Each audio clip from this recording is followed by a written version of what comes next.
Hannah is maybe my absolute favorite person to ride a roller coaster with. She's terrified of heights. Yes. She hates thrills, but she likes roller coasters.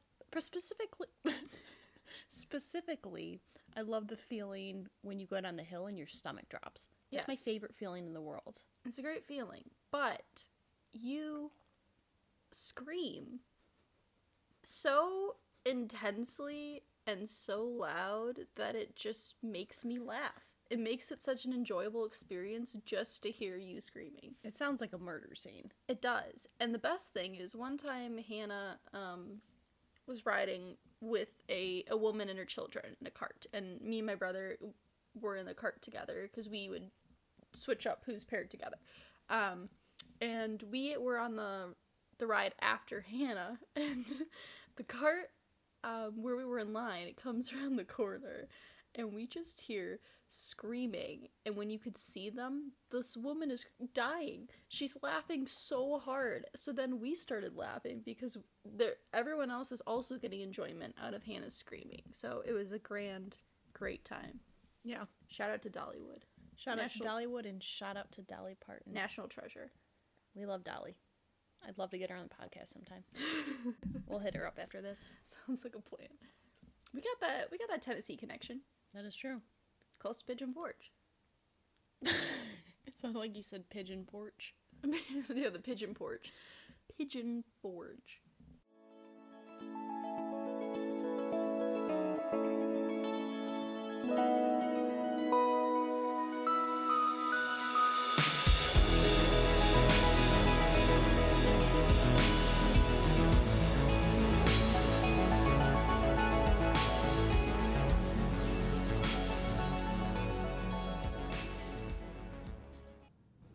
Welcome to Research, Rank, and Repeat. This is Hannah. This is Alyssa. So Cars 3. Yes. We're here. 2017. 2017. Cars 3 is rated G. Mm-hmm. Had a runtime of 1 hour and 42 minutes. Somehow, all of the Cars movies are like the longest Pixar movies. Yeah, which is weird. Which is very strange because you almost don't need the time. We'll talk about it. Yeah. Alright, you can continue now. Yeah, I just thought that was interesting. Mm-hmm. So box office, 383 million. And I took a really deep dive down from Finding Dory. Oh, well, that makes sense because it's Finding Dory. Right. I also have to wonder if Cars 2 had anything to do with that. I bet it did. Because that was just such a bad movie that I imagine it probably hurt their box office. I think it would. I think because maybe it kind of tarnished the Cars legacy, you might say. Mm-hmm. So Cars 3 had a Rotten Tomatoes score of 70%. It had a Metacritic score of 59 out of 100 and a Cinema score of A. It's interesting that it has such a low Cinema score because the last Pixar movie that had below a 60 out of 100 was Cars 2. And it was only 2 points lower than Cars 3. See, that's not fair. I 100% agree. So, Cars 3, it's blindsided by a new generation of racers. Lightning McQueen is pushed out of the sport he loves. To get back in the game, he'll need the help of young racing technician Cruz Ramirez, plus inspiration from an old friend.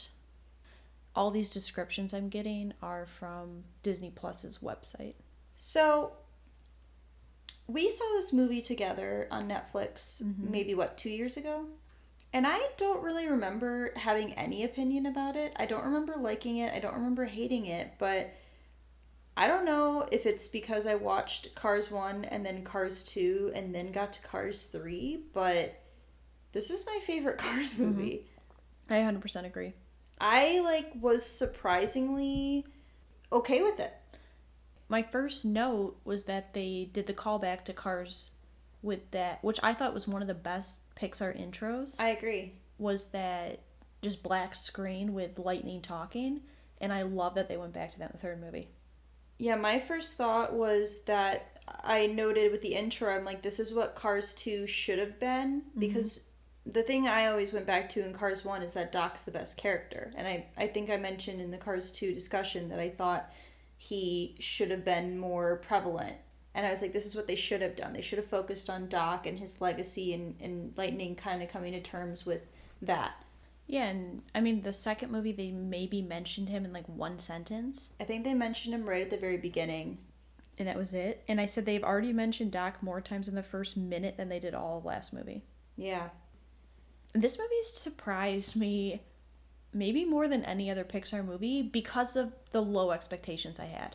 And I wonder it's because I hated Cars 2 with a passion, and I really strongly disliked Cars, that I think maybe that just made this seem way better. I don't know if it's a bias because of how poorly it was to start. But I also think it's a pretty good movie. I agree.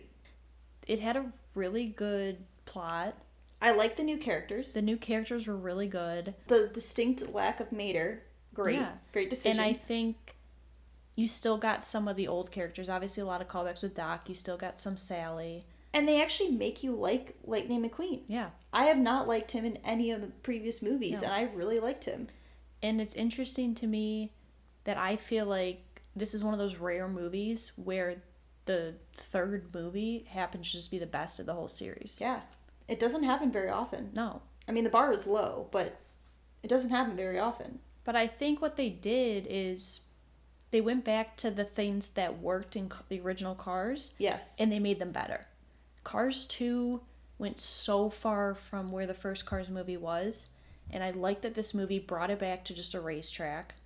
Added new interesting characters, added a better plot line, like a thicker plot. A better story for Lightning McQueen as well. And made him likable in a way that Cars 2 never did. I agree, because now he's at this point where he's, he's seasoned. He's been doing this for a long time, and there's this next generation that's just plain better than him. Yeah. He can't compete. And I think, too, I like that the parallels between him and Ramirez with Doc and him when he was training. I really like that aspect. I think one thing that I hated about Cars 2 was the humor was not good. They missed it so badly. And I think this movie went back to more of like the subtle humor. I actually liked a lot of the humor. And it was good. I laughed a couple times. I liked the simulator part where he was like, "You have crashed through a wall." Yeah. And I felt like, I don't know, they made this movie more than just for kids. I think that it, as we've discussed, they played to their strengths. Yeah. Doc was clearly a strength from the first movie, and they still make him the best character even though he's dead. Yeah. I think one thing I really liked was the time jump they did. I agree. So they had the crash, and then instead of doing his aftermath right after, they went 4 months ahead. It left you wondering, first off, what actually had happened. Second, it kind of leaves you in the dark on what he's been through the past 4 months, which I enjoy. I think it made the story a lot more intriguing to me. And I also, one of the things I enjoyed the most was even when Mater was in scenes, I didn't almost mind it because he was barely in them. And also, he wasn't stealing the focus away from the overall story. That his annoyingness kind of worked in this movie because I didn't mind it as much. I didn't mind him either. I was glad that he wasn't as in the front focus as he was in the previous sequel, because that was way too much. Yeah. Can we just talk about Cruz for a minute? I love Cruz. Because I think a really strong new character, and I think it's such a compelling story because she has always been told she couldn't be something. Which is the complete opposite of Lightning McQueen, where he was always like, I'm the best. He had so much confidence to start, and she doesn't have that. She needs to build the confidence. Yeah, everyone boosted Lightning's ego, and she's in the position where everyone's been tearing her down. So she doesn't have any sort of confidence. She has confidence in her job of being a trainer, but she doesn't have any confidence in the race world. And I love that she's better than him. Yeah. In all the stuff they're doing, like, she's better than him and learns from him. And when he realizes that he can't beat her in that last dirt race, I don't know, I loved that. I loved that he was able to grasp that, and he came to that realization. He's like, even though I did all this training and went back to my roots and racing's roots, I still can't do it. Yeah, I'll bring up that scene later. Oh, okay. But I even thought that when they went to that monster truck rally, It was entertaining. That was entertaining. I love those characters. I love how at the end they had him in the bar watching. I liked that. I thought a lot of things worked really well. The only thing I'll say that maybe was a bit of an issue for me was there was a maybe 10 or 15 minute segment in the middle where it just got really slow for me. I did really like them going to where Doc kind of trained and learned everything. I agree. Was Smokey? Smokey, yes. Smokey was the guy who had the bar. Was his mentor. Was Doc's mentor. Yeah. So I like that you get to see his past even more. And I love the part where Lightning goes into Doc's barn. Smokey comes up and is like, he had never been happier than when he was training with you. Yeah, we'll talk about that later as well. But I just thought that there were so many of those like really good scenes. Small moments. Yeah. And I like, there didn't have to be these big action sequences to make it a good movie. They could rely on those small character interactions. There were even scenes with like Sally and Lightning that I really liked. I liked that they didn't have to rely on like a bunch of side stuff. I felt like Cars 2, they were relying so much on like this spy action, and they missed out on the simple moments. It was absolutely ridiculous. Yeah. There was no need for any of that. No. And I think Cars 3 is exactly what it needed to be. Yeah. I honestly don't think they could have made a better Cars sequel. No, and I think Cars 3 might have actually, for me, saved the series. I think it's a good end. Like, I hope they don't make any more sequels. No. It's a good end. It ends well. Lightning McQueen is now in this mentor role. He gets a new paint coat and he gets to keep it. Yeah. Because that was my issue with the first movies. He got this nice new paint job. And they got rid of it. And these nice new tires, and it was gone in 5 minutes. Yeah. Whereas this one, he gives blue. And I'm like, yeah, work it. I like that the ending was realistic. Again, I've brought this up a couple of times with Pixar movies. They tend to do these realistic endings where Lightning realizes that he's not going to be able to keep up with these new racers, even with all the training and everything like that. And he understands that he kind of needs to move out of the way and let other people, younger people, kind of become what he became. And he learns from Doc because he always thought, Doc was so crushed when he was unable to race anymore. And he, comes to realization that no, he loved being a mentor. He loved being able to teach the next generation and support them and be a good role model. Yeah. So John Ratzenberger plays Mac again. Reprising his role. Yep. I guess you could count any of the races as chase scenes. Yeah, I suppose. Or even the, monster truck rally. Monster truck or... chase scenes. Yeah. So you ready to move on to our favorites? Yeah. I mean, so for me, want to do favorite character first? Sure. I wanted to do Doc, but I went with McQueen. It's funny you say that because what I wrote down, Doc if cheating, if you can cheat and use a dead character, and then I said Lightning McQueen if not. Yeah. I mean, I technically think you could use a dead character. But for me, this is what I wish he would have been like in Cars 2. 100%. The end of Cars, I mean, it was so rushed. It was like within 10 minutes he learned everything. But they ended it like he had learned this big story. And then you go to Cars 2 and he's back to the same character he was in the beginning of Cars 1. And what makes it worse is that Cars is still the longest Pixar movie. Yeah. And how they butchered that ending by making it so rushed, even though it's the longest and they had the most time to work with the story. It's unfortunate. Yeah. So I like this because it allowed McQueen to really show the audience that he has grown and that he's willing to do whatever to help out someone else. Yeah, he's able to adapt and learn and grow and learn from his mistakes, become a better person in the process. And I think, I really liked him in this movie. Yeah, I agree. I honestly didn't have a problem with him. No. He blew up, but it was understandable. Times when he was upset, thinking about not being able to race anymore after the crash, things with Cruz. I liked all of it. Yeah.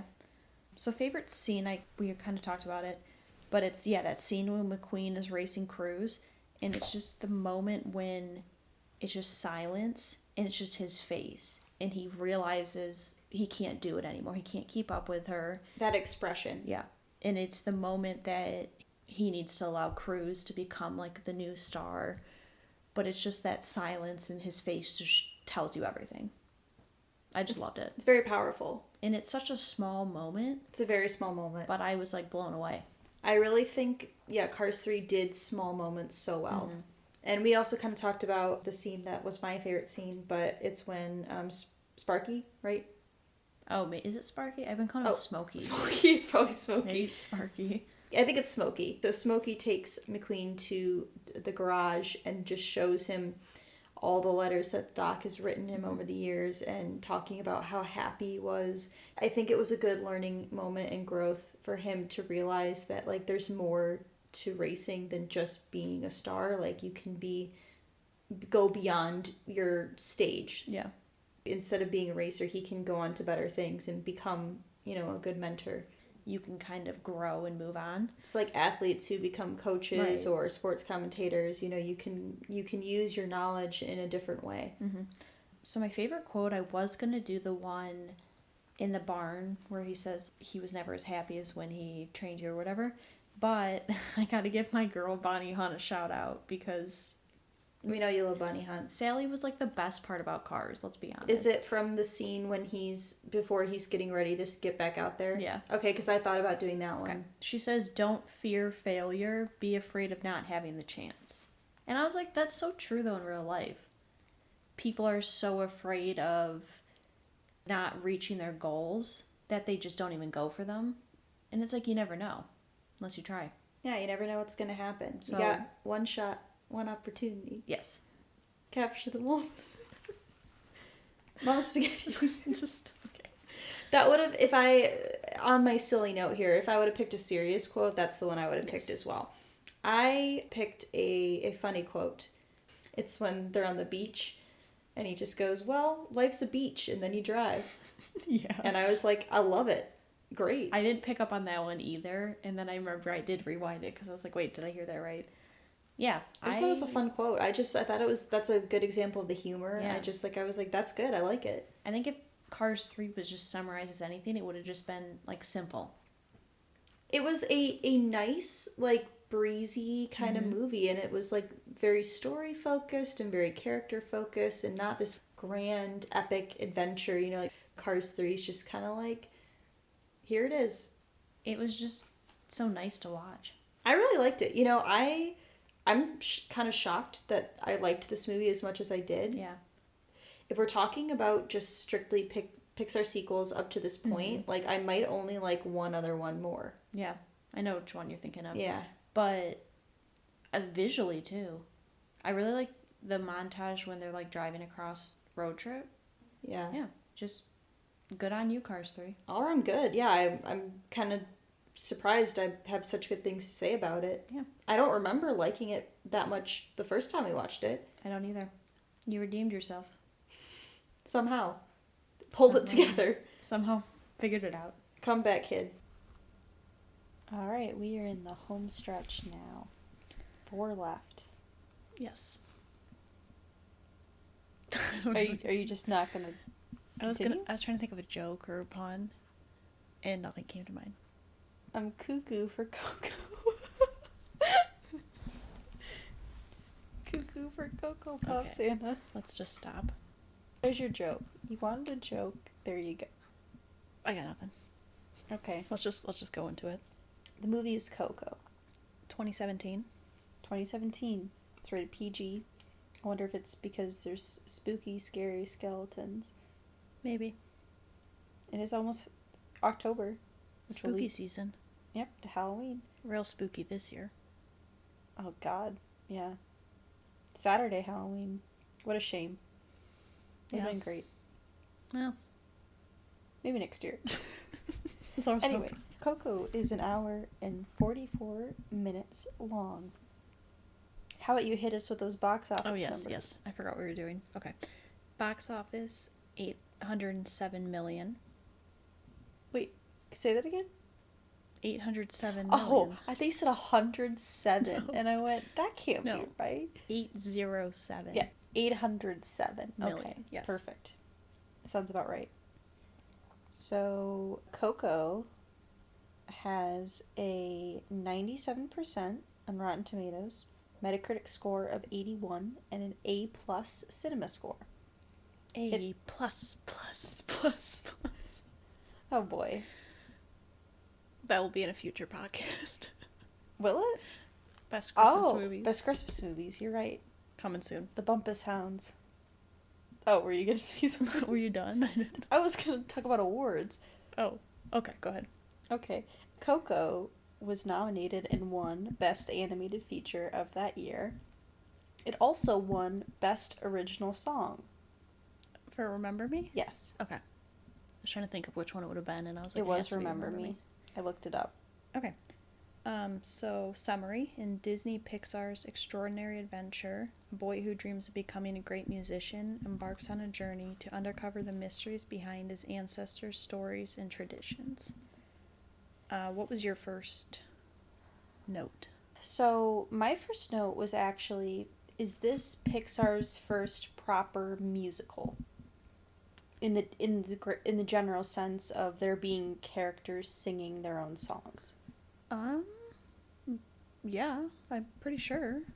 Pixar movies have had songs, but But in the sense of a musical, and I can't think of a different one where they actually, like, were singing, the songs as part of the movie. I can't speak. so, well, there's Wheezy singing in not Pixar 2, Toy Story 2, Yeah. but that's like 30 seconds at the end. Right, and it's not, I wouldn't really count that as, And you also have Mike and Sully's duet, If I Didn't Have You.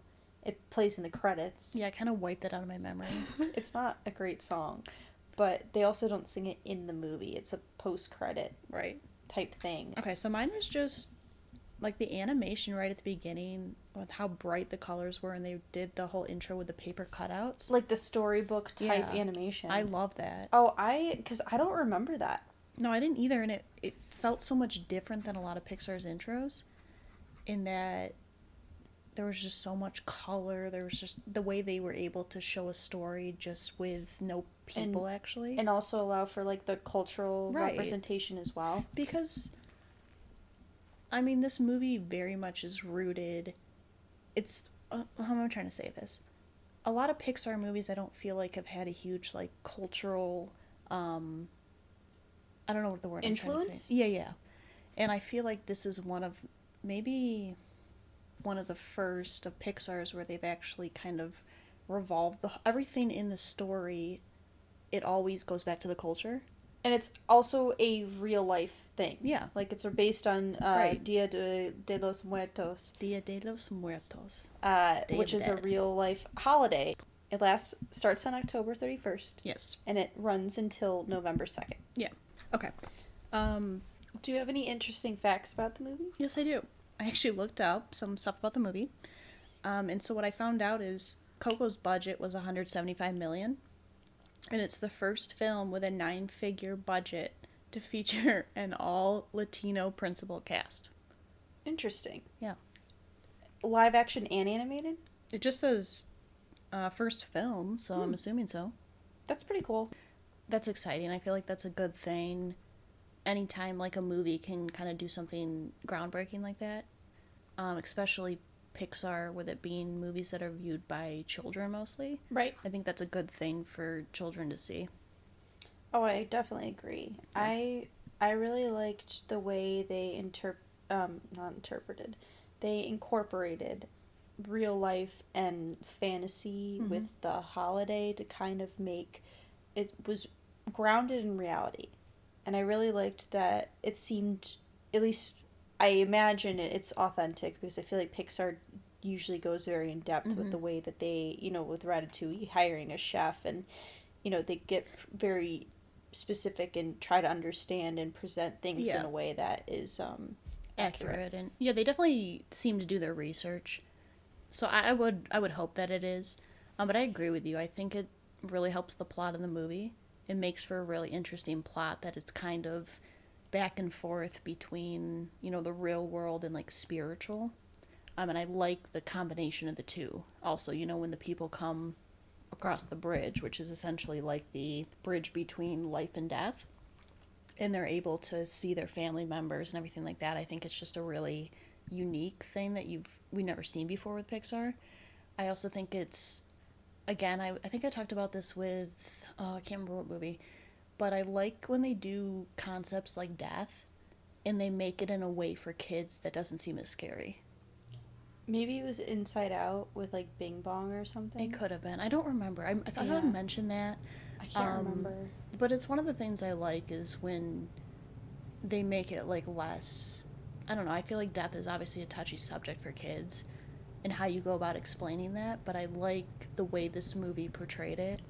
They even had one scene where I forgot who it was. It was Hector's friend. His friend that he got the guitar from. Yeah, and he kind of was like, "Oh, it's like the end," and the way they had him kind of just like vanish. He got Thanos. Yes, but it wasn't as scary. Like it's Thanos just going crazy. But yeah, like I thought that was a good way to go about portraying it. I agree. I also really liked the humor in this movie. Mm-hmm.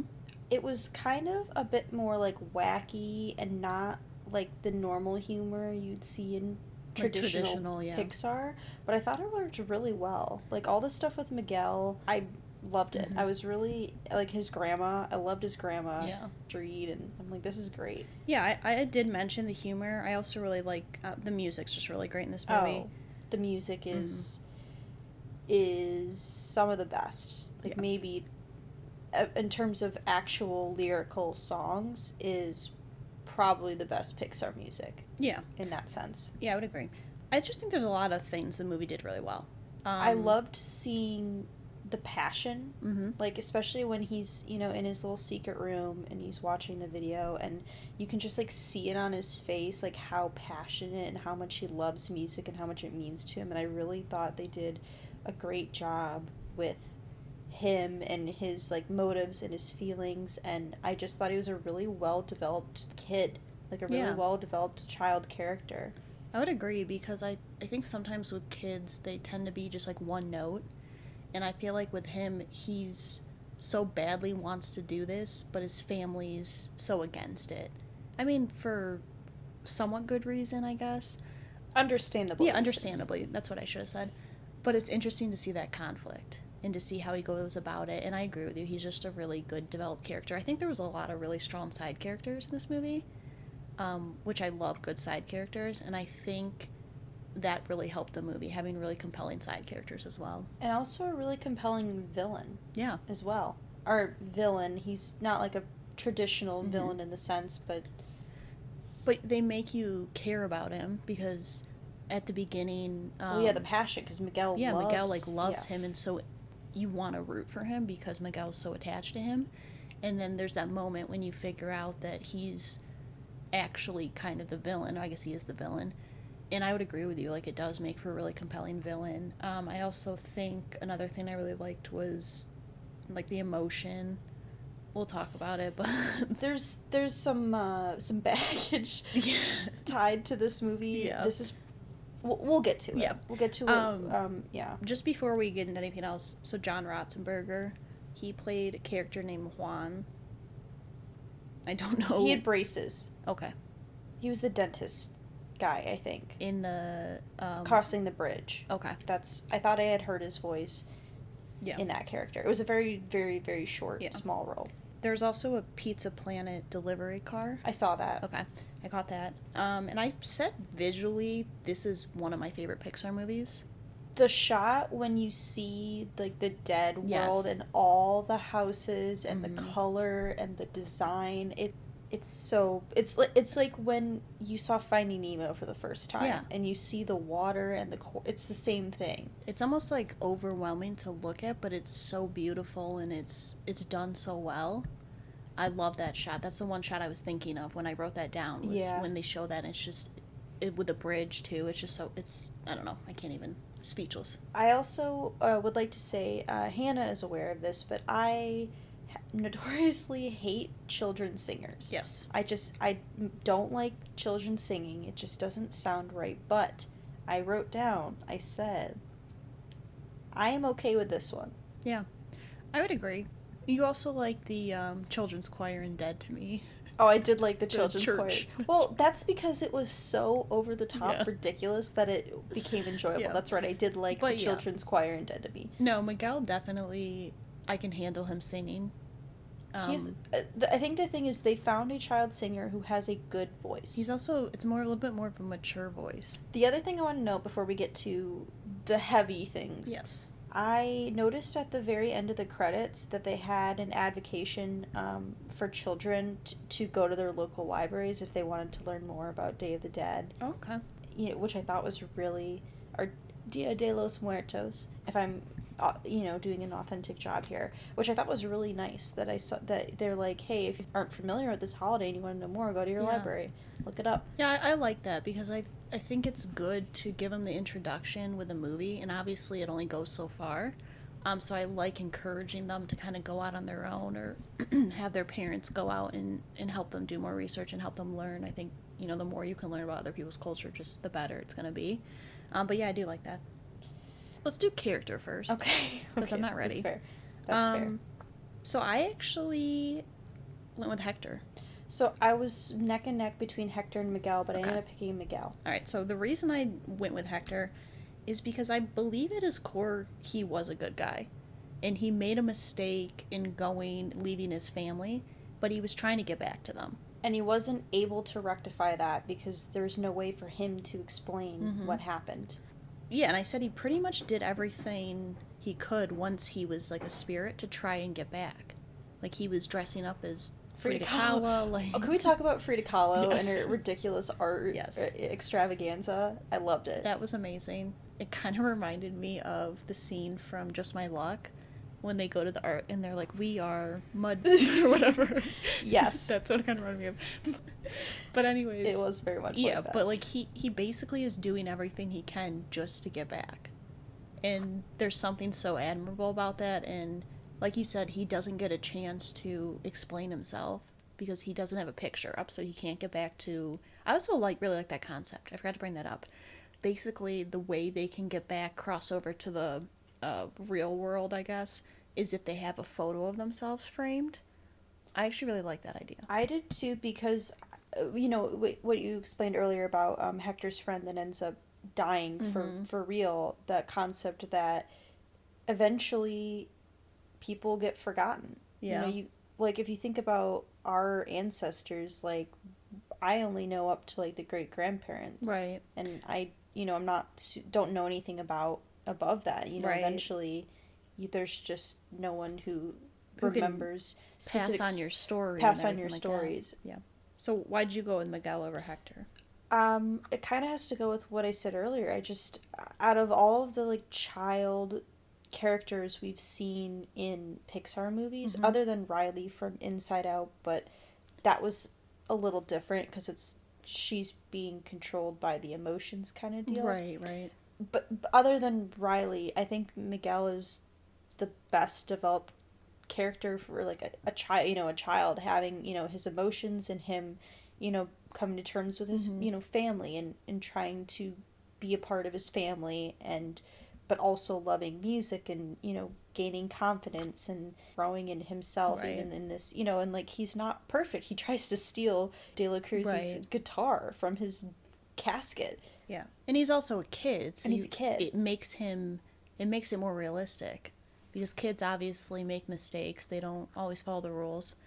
Going into favorite line, we kind of talked about it a minute ago, but one of my favorite ones was Hector, and he said, our memories, they have to be passed down by those who knew us in life and the stories they tell about us. That was my runner-up. Because they talked about how you can't be remembered by people in the spirit world. It has to be by people who are still alive. Who are alive, yeah. Which I really like that concept, and I just thought the line, like, when I heard it, I was like, oh.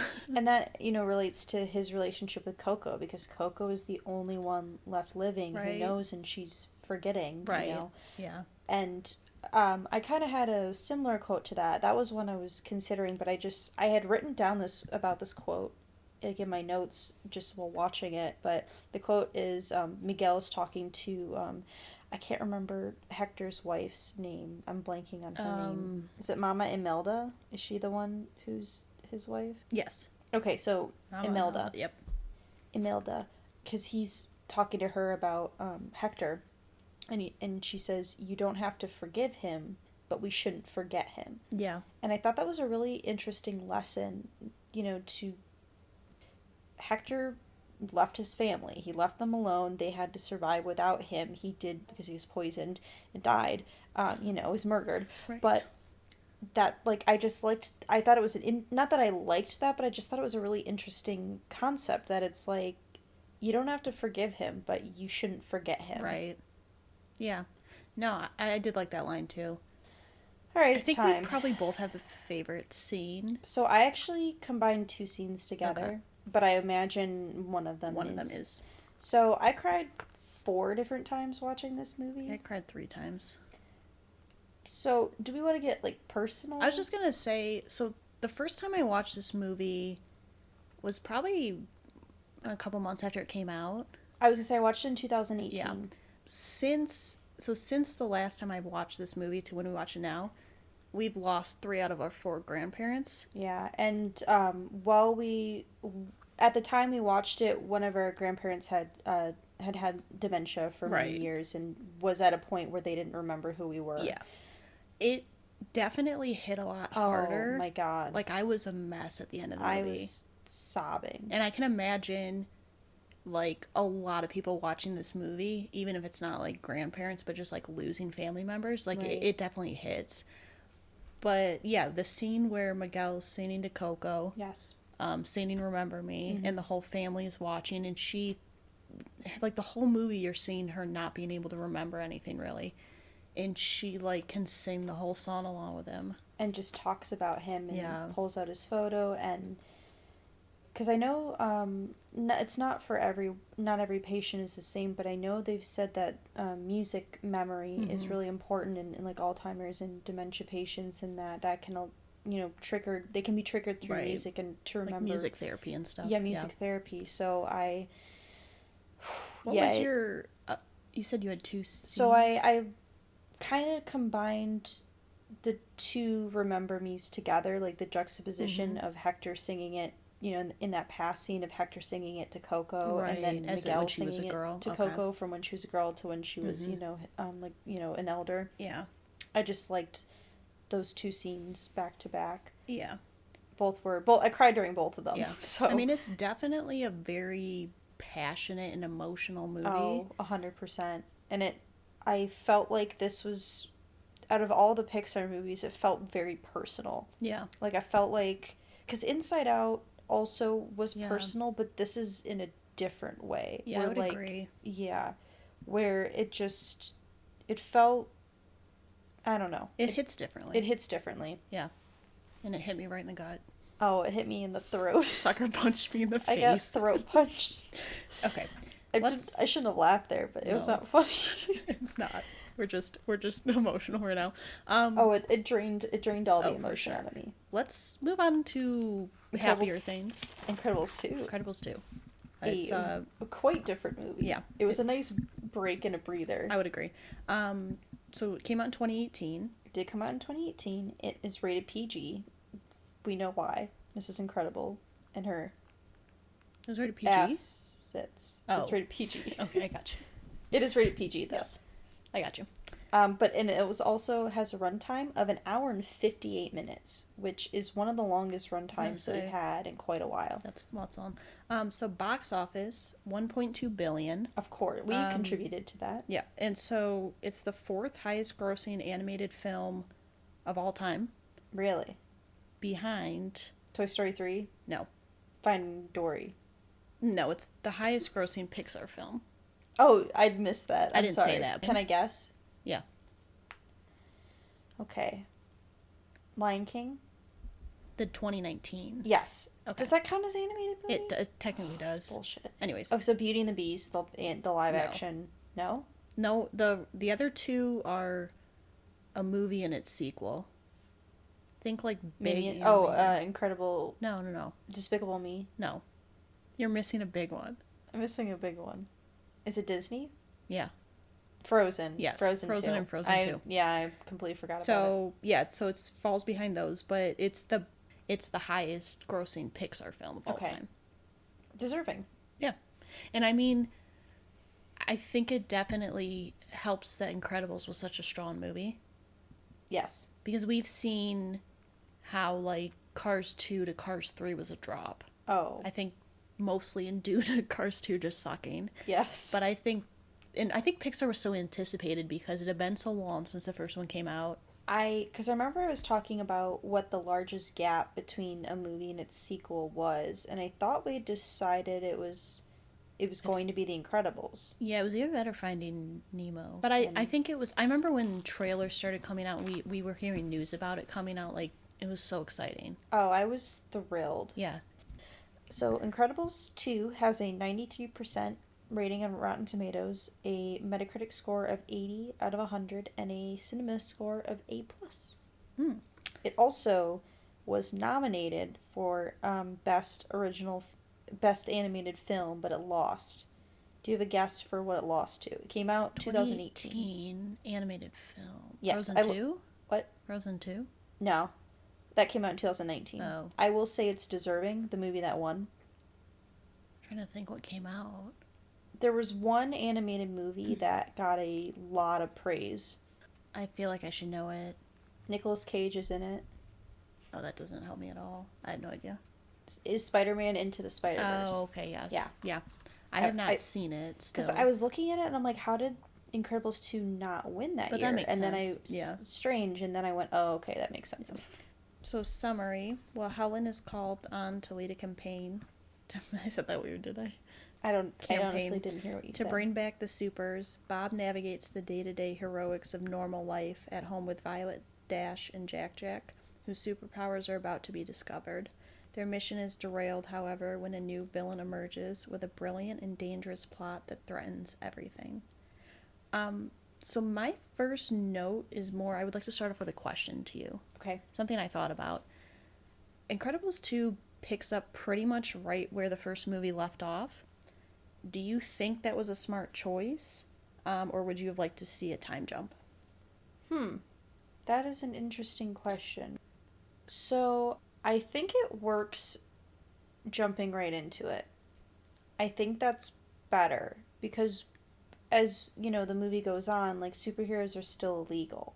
Like, that's still a fight, and that plot line, I think, is interesting enough to hold the story. And also because we get Mrs. Incredible as the lead, and, like, who's more deserving of their own movie than Mrs. Incredible, to be honest? Yeah. Nobody.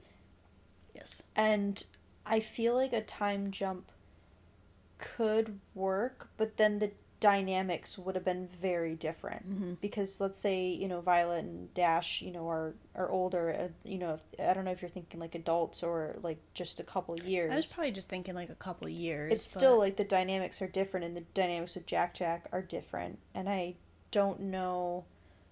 I feel like, honestly, both could work because Brad Bird's great and clearly can write in that universe, in that world, but I think I'm happy. I'm content with the way they decided to do it. So I agree with you. I think one of the reasons I liked it is because you go from the first movie where you just had them saving the city and kind of being like heroes to within like, I don't know how long, probably like a couple weeks. Probably a couple maybe weeks. A month, to again being not appreciated for what they do, and that kind of sets up the whole plot. So I think it works. I agree with you. I also think that they probably could have gotten away with doing a little bit of a time jump, but I think it was smart to pick up where we left off. And that's one of those movies where you can do that, because obviously the actors and actresses physically won't look different. You can make them look the same. You potentially might have to use different voice if it's like kids who now have like really mature voices. I know they had to do that with Nemo. Yeah. In Finding Dory. And you can tell. He had a different voice. But yeah, I think it's smart. I was just thinking about that while I was watching, so I wanted to see your that thought. is interesting. My first thought is not thought-provoking. I just liked that the Disney logo was like the Incredibles themed. Yeah, that was cool. That was pretty cool. That was my first thought. And the lighting in that first, like the interrogation-esque scene is you could clearly see how much the animation had improved in human faces. And so it's really cool to see how far it's come, in 14 years. It's incredible. Yeah. Incredible. Just, it's kind of interesting because, the Underminers in the first movie is revealed, you think is going to be the main villain for the second movie, and that storyline's over within like 5-10 minutes. He gets away. Yeah. John Ratzenberger plays the Underminer. Yes, reprising his role. Yep. Another thing that I noticed, because we had talked about it in our Incredibles discussion, is we had talked about, one of the things we had mentioned is that Mr. Incredible is obsessed with his glory days. And he's obsessed with the way, when he was in charge and he was powerful. And we talked about how Mrs. Incredible, Helen is content being a mom, being a parent, not being a superhero. And here we get where Mrs. Incredible or Elastigirl is in the spotlight. She's doing the hero work, she's saving the world, and he has to stay at home. And I loved seeing that dynamic between them, where he has to swallow his pride and he's like, I'm going to be a great parent. And I loved seeing that. One of the things I really liked is that they didn't get rid of Bob wanting that so badly. Like, they didn't just throw that away. He didn't change. Because there was scenes where you could tell he was fighting so hard to be happy for Helen. And there was even a part where he's like, you're doing this for me. He's like, no, I meant for us. But then she's like, well, no, you can say it. And he's like, well, yeah, my hope is that I can become a superhero again. He doesn't deny the fact that part of the reason he wants this to be successful for her is so that he can have his... So he can have it. Yeah. And I loved the scene where they're like, we want Elastigirl to be the face.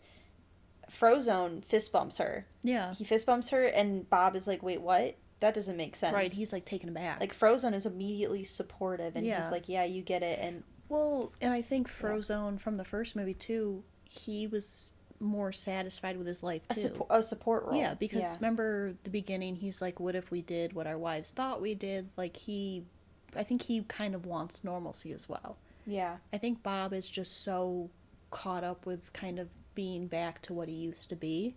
But one of the things I liked a lot is that they don't just have Bob struggle like in the first like 20 minutes and then forget it. He struggles the whole movie. The entire movie he's struggling trying to hear the kids. You watch him just break down further and further and further, and he's just so stubborn, and he's like, I need to do this to prove to my wife that I can do this, right.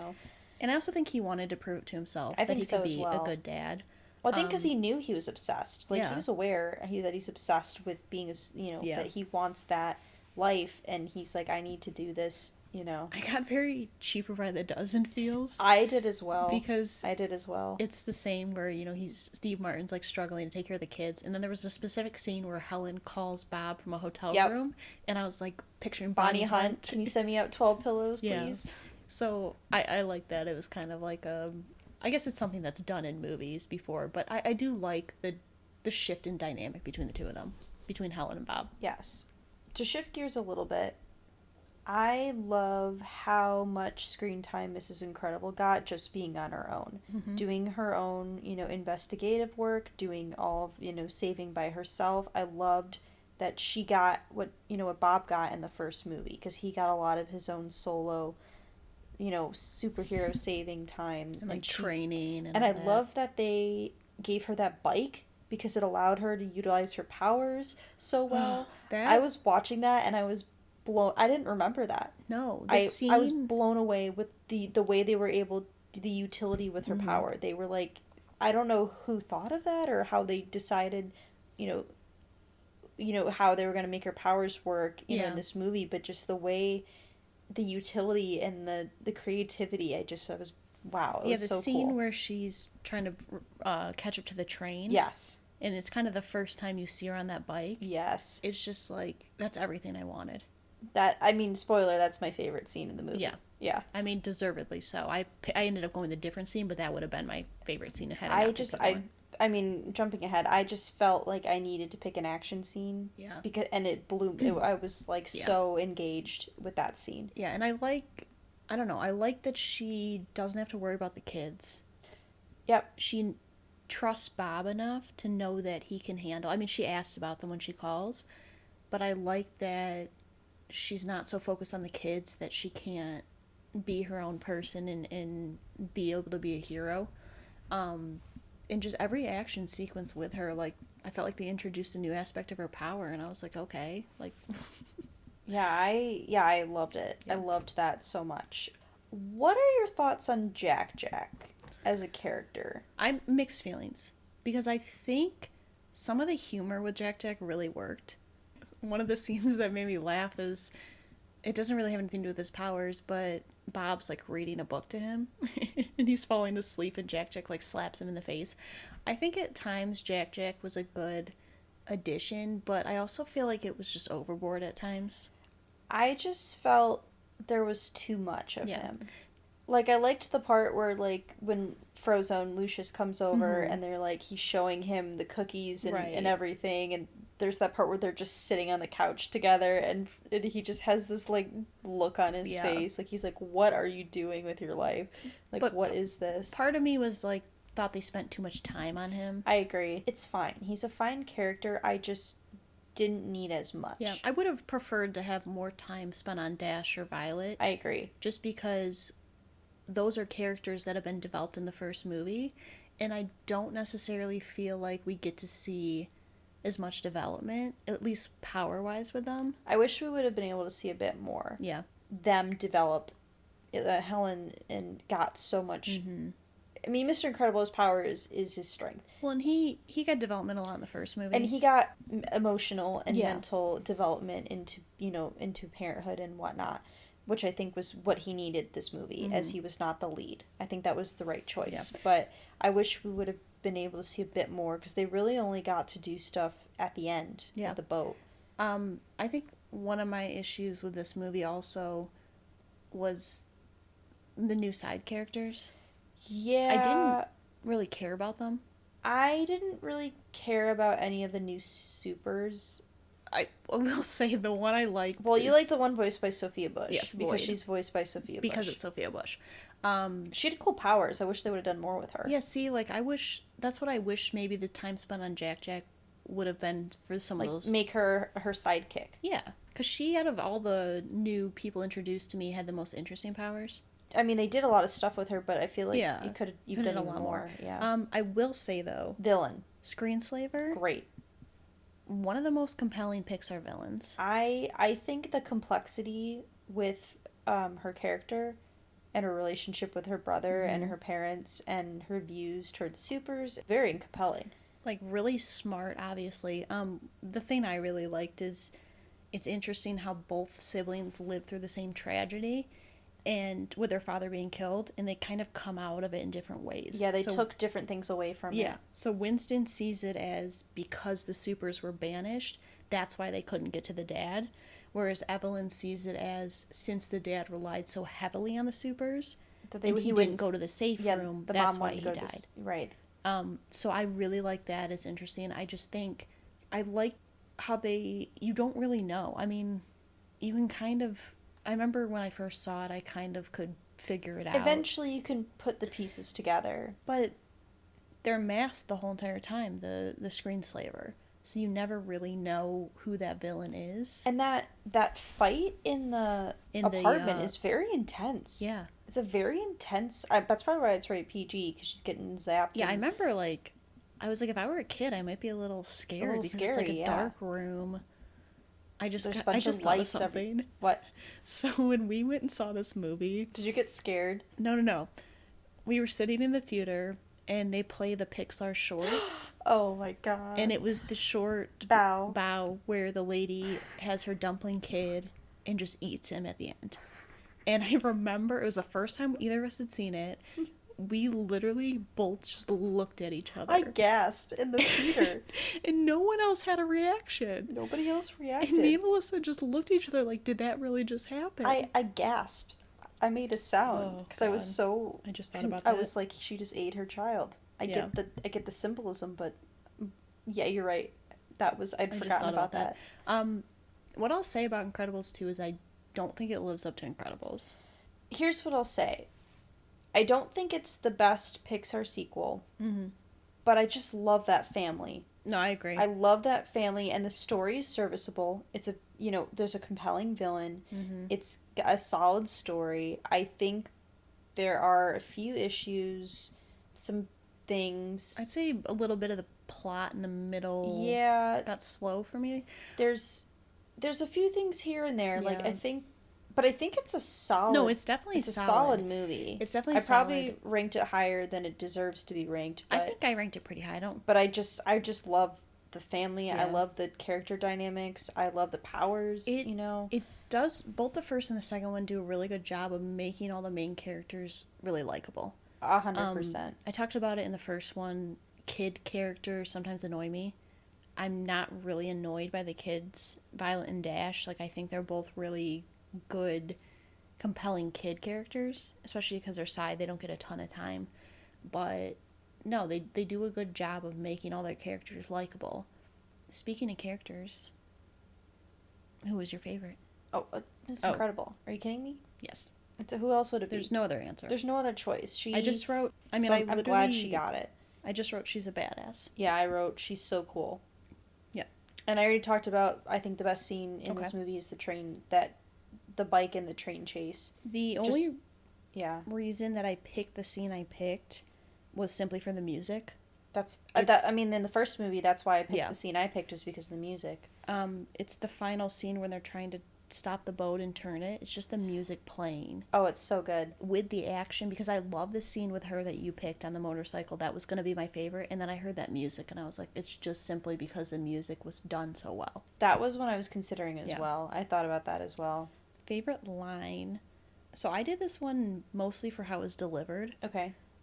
So it's Bob and Helen, I think, are in the motel, like having a conversation. Okay. And he goes, 1, do this right, get well paid, and we're out of the motel and things get better for all supers, including our kids. Or 2, I find a job in 2 weeks or we're homeless. And it was just the way he delivered that line. It was just done so well. So I think my quotes from around that scene, it's after they meet with Winston Yes. and and Evelyn, and she says, to help my family, I got to leave it. To fix the law, I got to break it.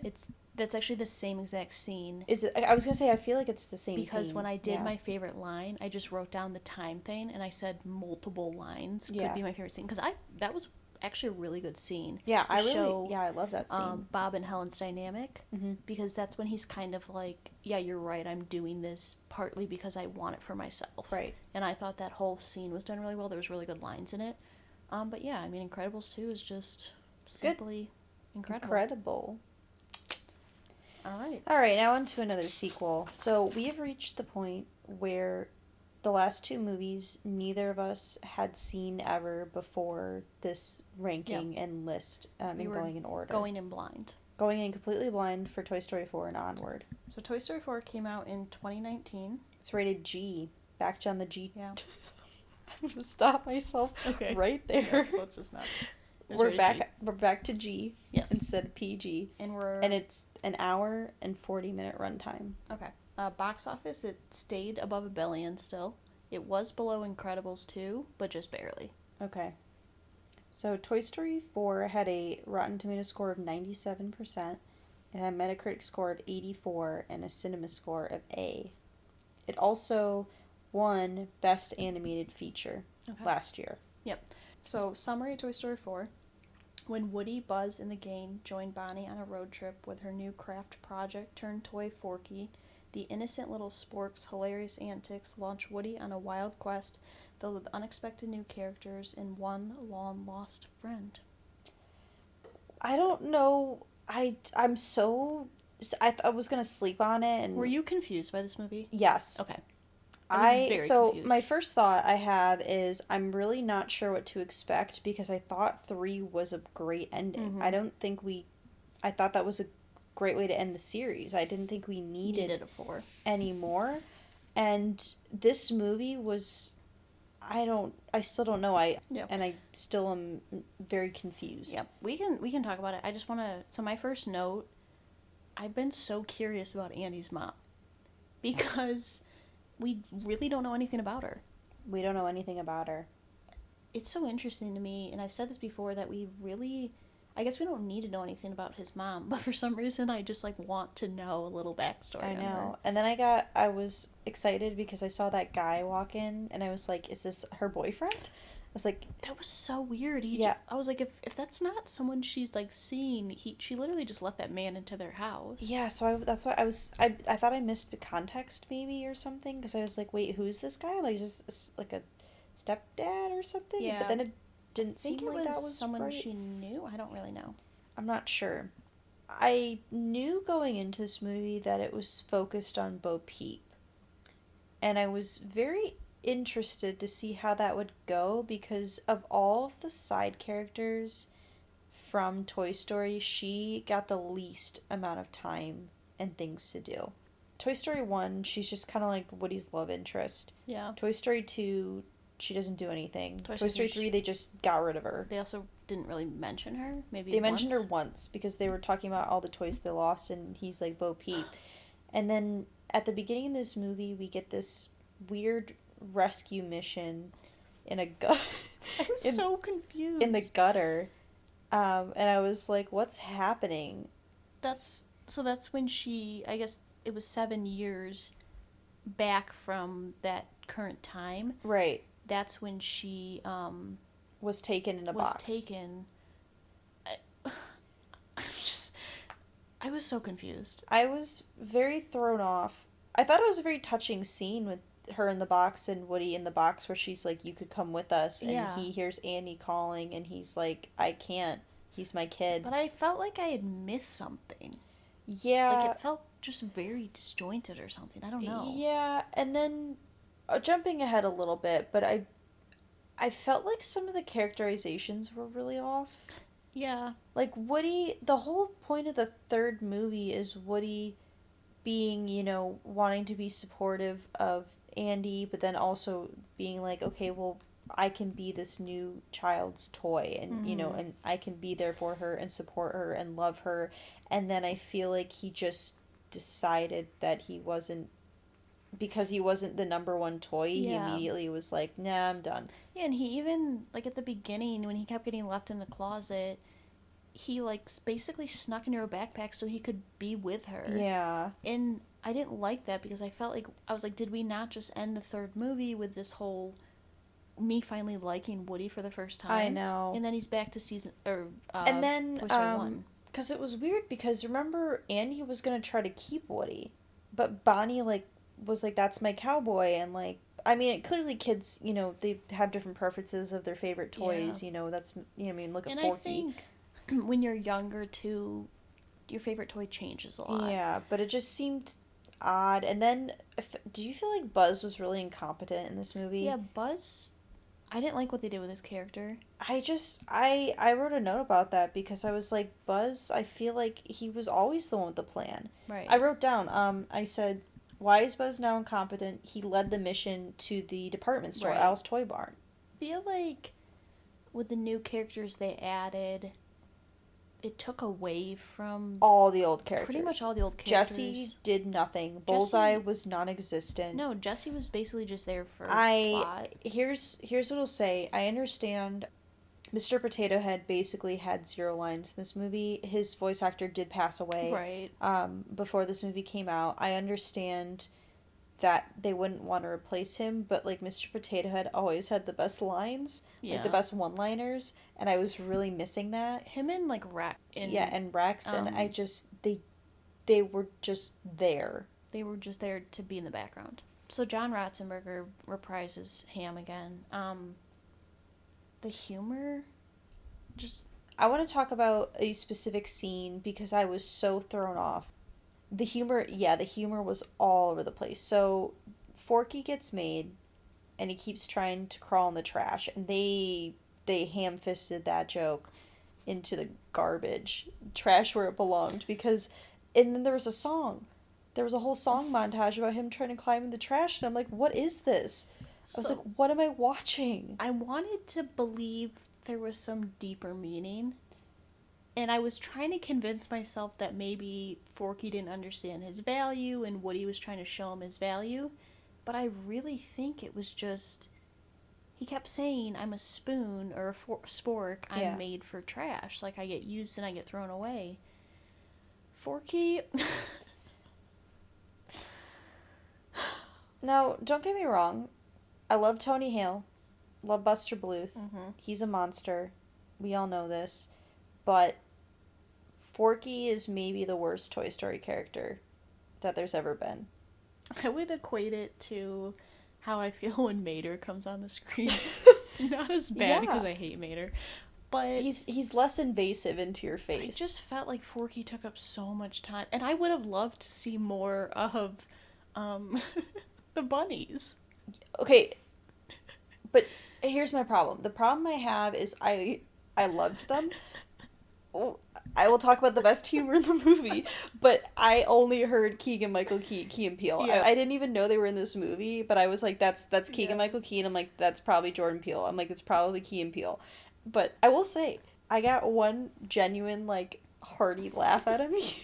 I think it's the The same key, scene. the key scenarios. The key scenarios, I thought that was So a good. recurring joke that was not It old. worked. It worked so well. And I Um, think it's because of the voice actors. Yeah. I think my biggest issue was Bo Peep was supposed to, I feel like, get her moment or get her due, whatever, because she got shit on the whole But franchise. even I feel like she didn't get a moment. But she, what I don't like is I feel like still Bo Peep is used as Woody's Love romantic interest, yeah. interest. And I don't like that. And I don't know. I had a lot of really complex mixed feelings because I got really emotional at the end of this movie. It was all over the place. And I don't know if I hadn't had watched Coco recently, I feel like maybe it would have had a little bit of a more emotional impact. Oh, wait, hold on. When Bonnie... Wait. I have two things I think you're going to talk about. I wrote about you twice in my notes. Yeah. My first note is that Bonnie is Hannah. When Bonnie was going to her first day of preschool or Yes. kindergarten and was, like, hiding, like... My mom went to pick me up from my first day of preschool, and the teacher told her that I sat in a corner. Hannah, so there's home video. There's a home video. Hannah and I went to the same preschool, but there were two different classrooms. I was in the older classroom, she was in the younger classroom. My mom was taking home video, and it's like Hannah's in my class. I think we're playing with like dolls and watching babies or something. I don't know. And you can see me. I'm having the time of my life. I'm having a great time, and Hannah's just staring. She looks terrified. She's just staring into the abyss. And then later on, the teacher's like, Hannah didn't talk to anyone. She Sat in didn't. the corner She sat in the corner all for day. like 3 hours. She just sat in the corner. She didn't do anything. She didn't talk to anyone. She was a mute. And then she went home, and she eventually got better at it. But watching Bonnie, one, hide, not say anything, and also sit by herself, I'm like, Bonnie's Hannah. Yeah. So, going back to Woody, I feel like they're trying to show that ever since he's been without Andy, he's, like, lost. Like, he can't find his place. And I don't know that having him end up with Bo at the end and them just kind of going wherever made sense to me. It didn't make sense. One thing I think we should talk about is that this movie went through rewrites. Yeah. Initially, it was Rashida Jones, of all people, was one of the the script writers Right. of this movie. And then I don't remember if her and I think she had a writing partner. I don't know if they left on good terms, but they left the project at some point during the production, and other people took over. I don't have a list of the people in front of me, but I Yeah. just noticed in the credits that there were several people listed with like screenwriting and writing. Yeah. So I don't know if maybe that factors into it. Yeah. Another thing I just wanted to ask, because I'm pretty sure I know your answer, but with Cars 3, I felt like that movie, to me, really added and helped out the franchise a lot. I say 100% too many times, so yes. Yeah. It definitely helped the franchise end on a high note. So going off of that, I'm pretty sure I know your answer. Do you feel like Toy Story 4 added and really helped out the franchise, or do you feel like it would have been better just to have ended it with 3? Okay, so I mean, we talked about this ending, but Toy Story 3 might still be the best ending of a Pixar movie in general. Just not even Toy Story, but just Pixar. I thought it was such a strong, sweet, sentimental message about growing up, and also all of the kids who saw Toy Story when they were Andy's age and then were going to college. It just felt right, and the way it ended, I didn't need more. Yeah. And I honestly don't think this movie is a good end to the franchise. I don't want another one. I don't want a Toy Story 5. Please, We need to don't stop. don't make a Toy Story 5. We don't need any more in this franchise, but I don't think the finale was as strong to me. I mean, I liked Buzz and Woody. Here's what I'll say. Buzz and Woody's hug was maybe the best part of the movie. Mm-hmm. Just because they had such a... I mean, Buzz and Woody have such a long-lasting, strong bond that, you know, transcends from, you know, the beginning to now. You know, years and years. So I really liked how Buzz was the one who was like, she'll be fine. You need to find yourself. You need to be happy. And, you know... I liked that aspect of it, but... I guess one of the things that concerned me is favorite scene. Like, I had a hard time, and not because there was too many choices. Because there were so few. I had a hard time because I honestly couldn't think of my favorite scene. I had the same thing. I kind of picked two. I picked a funny one. Clearly, it's the keys scenario. Yeah. Because I was laughing. That's what I ended up going with, because... I guess we can just go into it. Yeah, I was going to say, the two I picked the key scenario, and I picked specifically the final goodbye between Woody and Buzz. Because I really I could feel the emotion in that hug. Yeah, that scene, though, where they were going through the different ways to get the key. So funny. Like, I lost it. So funny. The one where they're like, why are we getting all this detail about following, you know, she goes home, she's having a glass of wine in her bathtub. He's like, keep waiting. Yeah. I loved it because, like, Buzz's face when he's just like, yeah, we're not going to do that. And they're like, oh, okay, I gotcha. And I agree, the final scene. I mean, my favorite line was, I think it was the last line. Buzz says about Woody, he goes, he's not lost, not anymore. And then he goes to infinity and beyond. Yeah. Just because of the nostalgic. But I don't know, I just had a hard time. I even had a hard time picking a favorite character. Yeah, favorite character, I really struggled because I didn't like Woody. I thought Buzz, like, I like Buzz, but I felt like they made him so incompetent.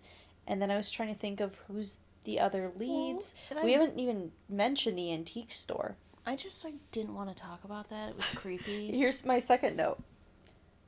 There will be foul language if you are sensitive of hearing. Fuck this antique store. I hate creepy dolls. Hannah's going to hate this. Yeah. I wish I could erase all that from my memory. It was weird. Did you say your favorite character? I didn't. I went with Bo Peep. I picked Bo Peep basically by default. I But I did also as well. wasn't...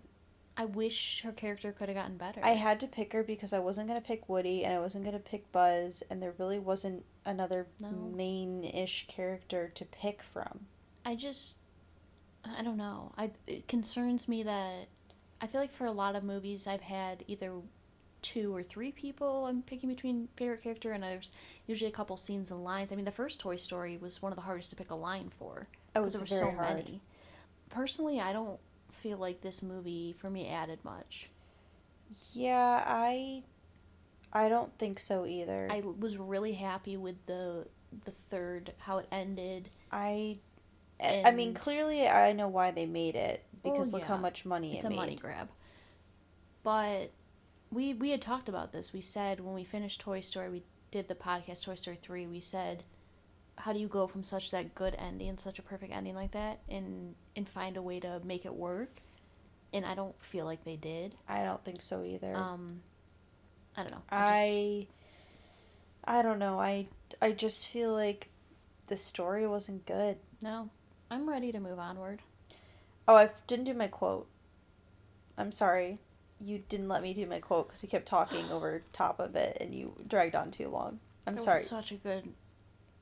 You can do it after I do my quote. Let me do my Okay, quote. fine. And then you can get it. Okay, so the quote I went with is Woody, and he was saying, like, I was made to help a child. I don't remember it being this hard. Yeah. Like, talking to Buzz, because he's like, I don't remember this with Bonnie, like Andy. I don't remember it being this hard. And I Right. thought that was really interesting that it's kind of like a parent talking about their kid. Where Like it's how it's different. right. How it... Yeah.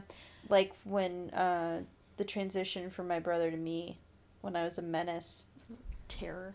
And I don't remember it being this hard. Probably accurate. Yeah. I'm sure our parents said that at some point about me. Yep. And with that. Hey, you want to move onward? Oh my god, you stole my joke. I will not forget you for that. Okay. Okay. We're going to Onward. I gotta flip my page. Which came out this year, 2020. 2020. So this is going to be an interesting one, because clearly the box office numbers are going to be abysmal. I was going to mention that, yeah. There's no nominations yet, So, box office, it was 138 million.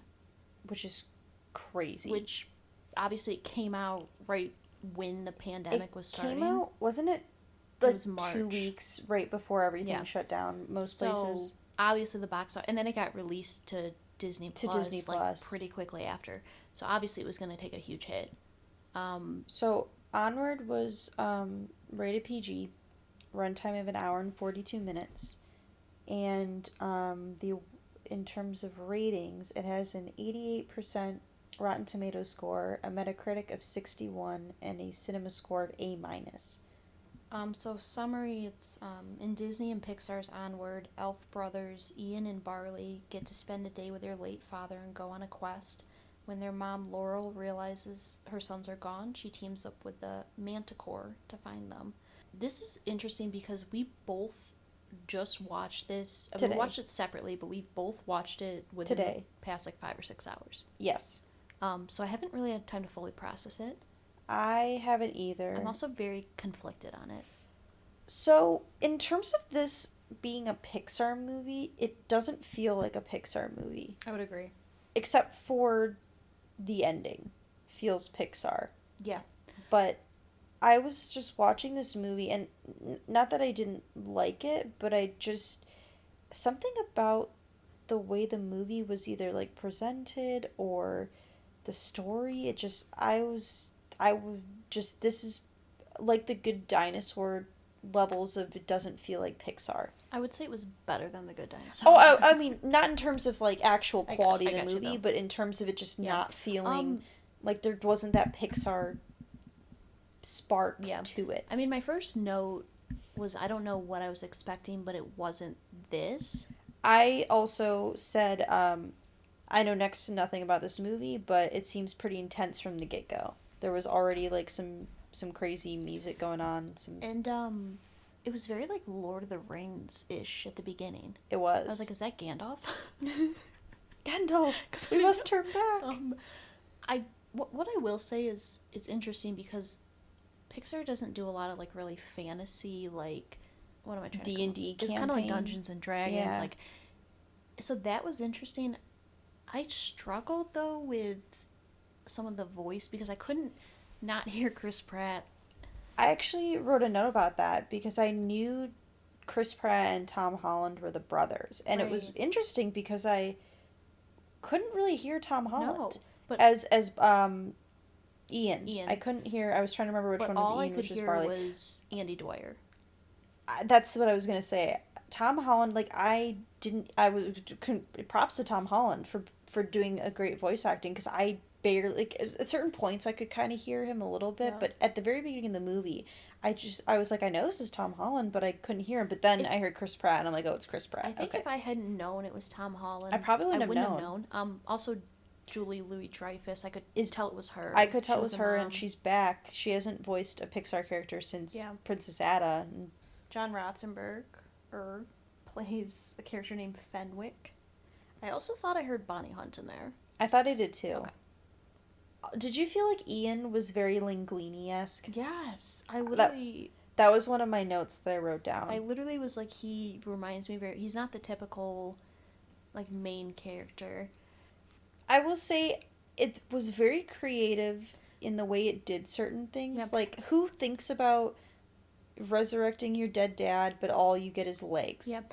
I think, though, what I really liked, what was interesting, is you think it's going to be a movie about, like, father and sons bonding, and it ends up really just becoming Brothers. the relationship between the brothers. And Pixar hasn't really done many sibling relationships. I mean, you have Incredibles, you have, like, Violet and Dash. But they're not the focus. No, but this is, like, one of the first times that Pixar's actually done a sibling relationship.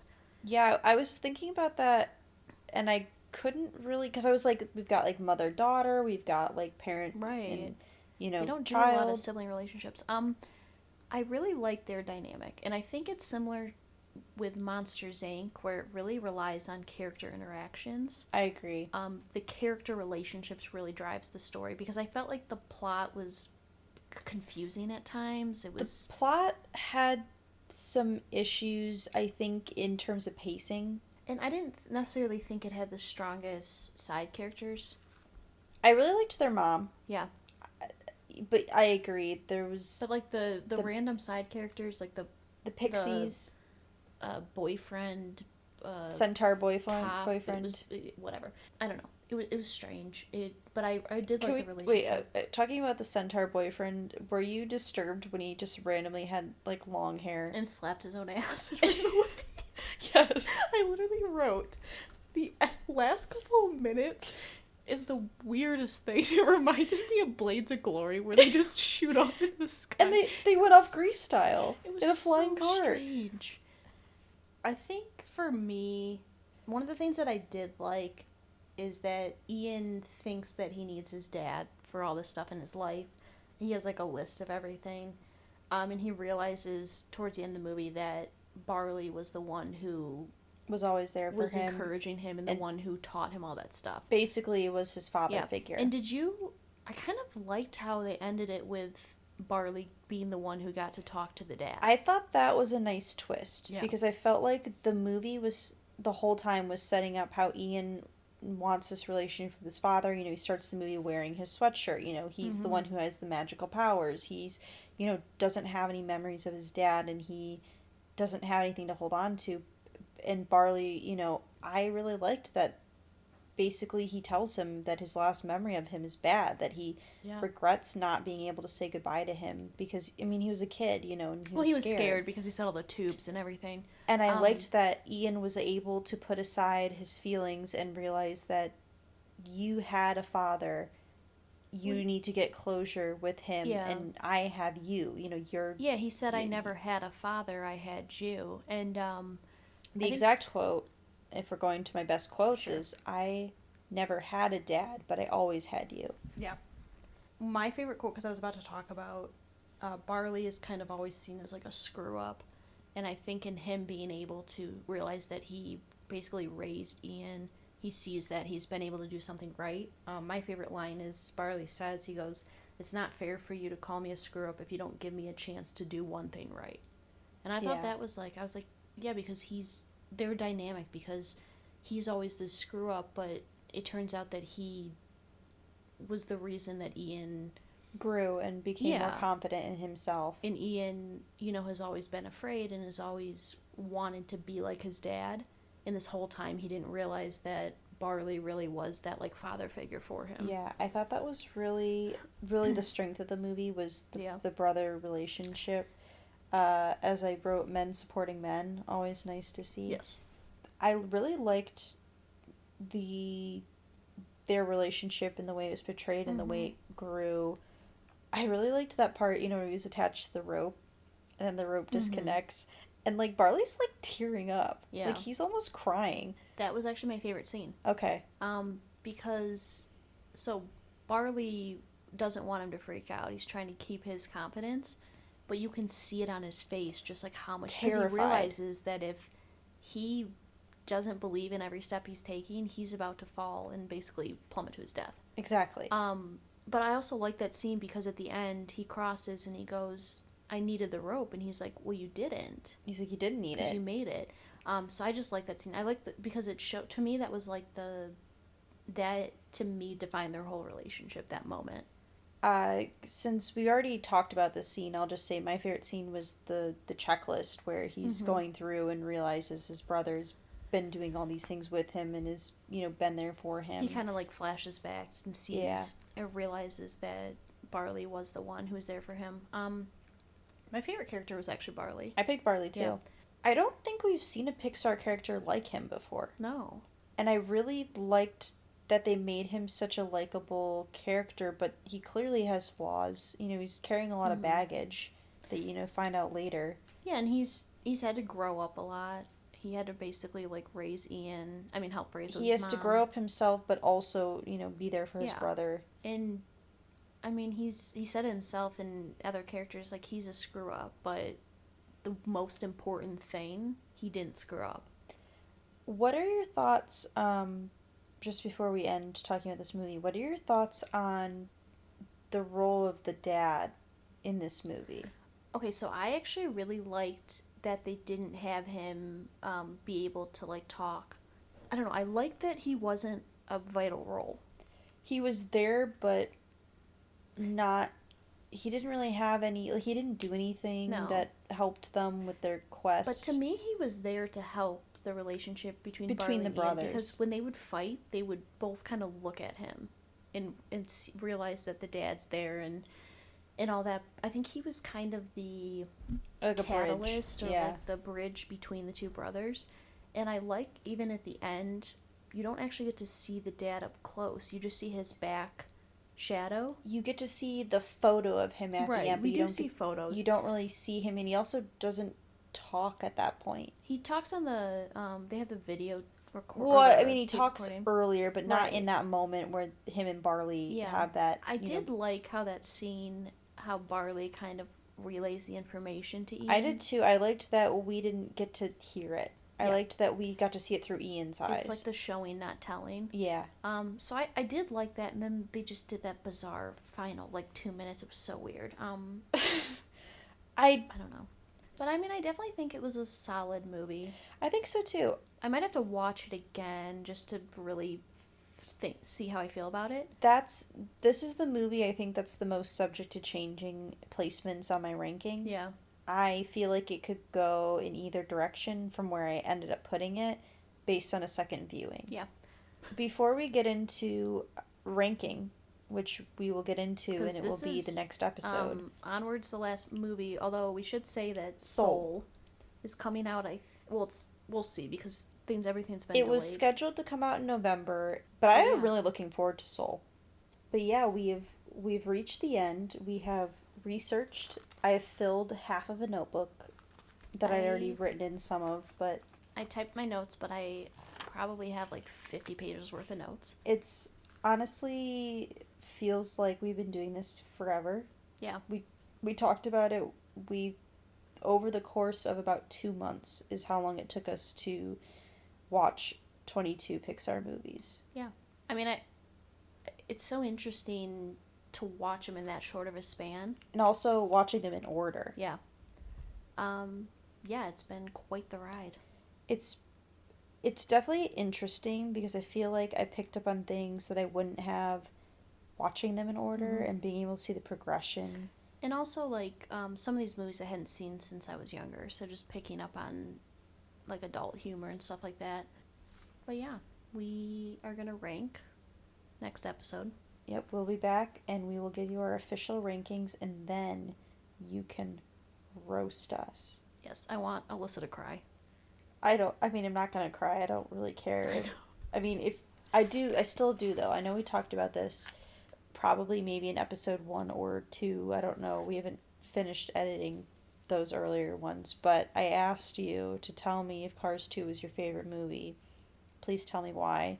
Please explain yourselves, because it's not even a spoiler. Cars 2 is number 22 on my list. Here's a little preview for the next episode. I also said if anyone's favorite movie is Cars 2, they can come on our podcast, because I want them to in person explain to me how that's the case. Maybe not in person because we're social distancing. Okay. You can call in and talk to us about why Cars 2 is your favorite movie. I need to understand, because I can't fathom that.